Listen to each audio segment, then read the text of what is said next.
guys. Tumanggi Wow! ang bigay na pahayag ng Sarap PNP. lang to ah. Ang init. Sa Santos Police Station. Umabot lang 18 anyos na biktima sa nagkakagulong kabataan. Pwede kayong pangalagay ng biktima. Sa may hospital ng Tondo na mayroong 4 na tama, Kumain na po siya.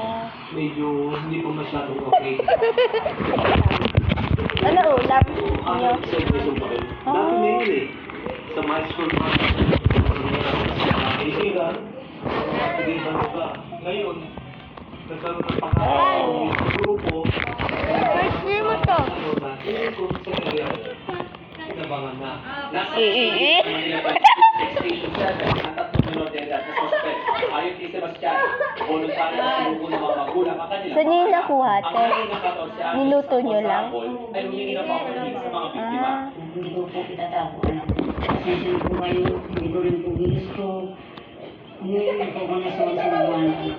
Patuloy pa ang investigasyon ng PNP para matukoy ang dahilan ng rapor Oy! at ng mga sangkot.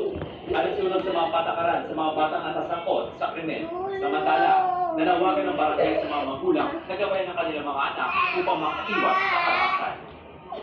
Iling Sanchez, ABS-CBN News. Wait lang guys, kakain lang ako. Huwag kayo muna mag-ano video ah. Kunyo isa. Kakay lang kami.